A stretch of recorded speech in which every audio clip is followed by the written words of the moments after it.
Suite aux bonnes nouvelles économiques annoncées il y a quelques jours,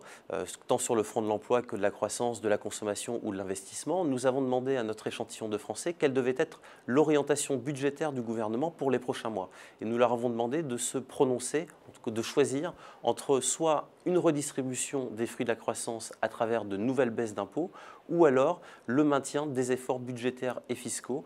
pour continuer à lutter, à réduire les déficits et la dette publique. Et ce qu'il ressort des résultats, c'est que l'opinion publique française est extrêmement partagée sur cette question. On a deux blocs qui se font face d'un poids tout à fait équivalent.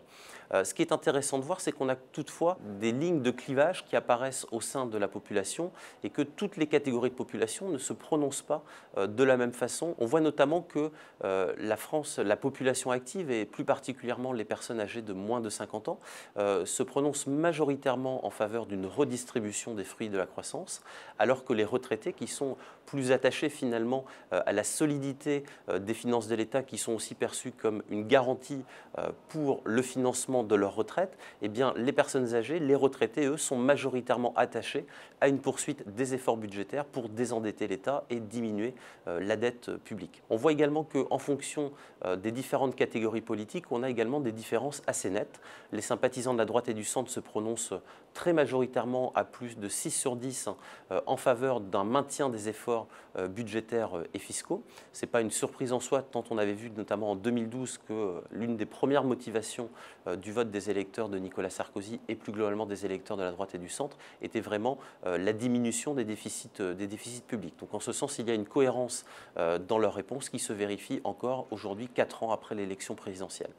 Les électeurs de gauche, eux, s'avèrent beaucoup plus partagés sur la question. De façon assez surprenante, on en a 49% qui se prononcent pour une redistribution des fruits de la croissance et 49% qui optent, eux, pour une poursuite des efforts budgétaires et fiscaux. En fait, il faut regarder le détail des résultats au sein de la gauche, où l'on s'aperçoit que, notamment les sympathisants du Front de gauche, donc de la gauche du Parti socialiste, se prononcent, eux, très majoritairement en faveur d'une redistribution des fruits de la croissance et donc en faveur de davantage de pouvoir d'achat pour les Français et plus particulièrement les salariés, alors que les sympathisants du Parti socialiste, ou en tout cas une majorité des sympathisants du Parti socialiste, eux sont plutôt